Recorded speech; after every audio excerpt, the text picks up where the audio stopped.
Okay, we're going to do a new BIA report. First thing to do, of course, just make sure, we'll go back to the edit details layout, make sure that we have in place their gender, which we do as female, the date of birth, and we also need to have their height as well. And the height is in centimetres. We've got a converter in here which you can just put in, say, feet and inches, and it will actually generate that for you. So we've got the height, so saying the first visit measurements, as we mentioned, we've got to have the gender, got to have their birthday or their age, and also their height. Yeah, the BIA monitor needs those measurements to do its calculation. So we click on the assessments button, takes us to the assessments choice layout, and we click on the new body analysis button to make a new BIA. In this particular client, there's already a previous one in there, so we're going to make an additional one by clicking on the new body analysis button. And here we are on the layout, and you can see that all the areas are blank. The next part of this movie was done on the earlier version, but is exactly the same as this later version. So we'll look at that now. Now here we are on the program, and what we now need to do is to set up the monitor. And to understand what we need to do, we click on the Help button. Another dialog box appears. We can either go to the training movies, which at this stage we're not doing. We will go to the information on setting up the monitor by clicking on the monitor button. And that brings up another layout. Now on this layout, each of these chapter headings is in fact a button. So what you need to do is to go through each of these in turn, which I'll take you there initially by clicking on the overview. And here we have some instructions on the monitor, and we can use a little back and forward arrows to go through it step by step. And here are preparations for use. Next information is troubleshooting.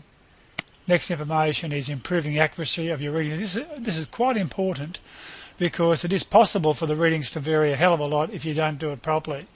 For example, it's very important with women who are still having monthly cycles, who are still menstruating, to do them on the same day of their cycle, whether their cycle be 23-day or 28-day. Try and make sure that it's on the same sort of part of their cycle each time and the same time of day. Because people have, for example, a woman in particular, she went to a practitioner who measured her on her first visit, and then she measured her on the second visit and found out that some of the readings were a bit screwy.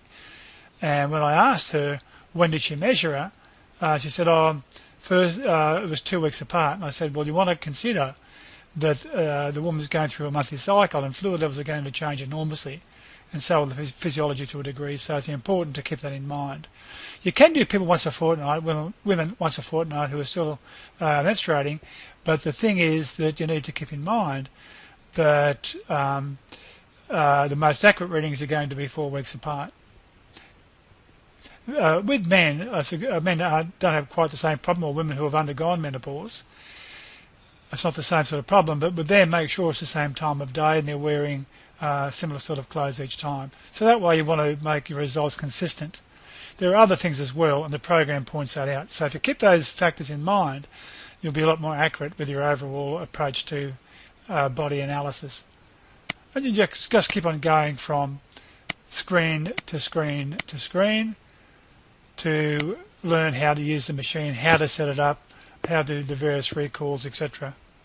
And once you've gone through the training manual and everything set up and you understand what you're doing, then go back home to the home page, click on the BIA button, and there we are back home again. You can print out a data entry sheet from the home page of the BIA system. Up the top here on the far left we have a print button called Print Form, and what that does, it'll print out the form to enter the data into from the scales. It just makes it more convenient. I usually pre-print a few of these and have them on a clipboard for convenient. And here's an example of the form. You put the person's name, date, etc., whatever, their weight, total body fat. All these measurements are from the monitor. Now you'll notice that there are arrows. If you look here, the arrows going across, left arm, right arm, and so forth. The arrows follow basically the the pattern that the scale uses when you're taking the readings. So you've got breakdown for total body fat, including segmental, same for the total muscle mass. Then you've got all the things like the metabolic rate, metabolic age, hydration levels, and so forth. You can also on the form here enter their measurements as well.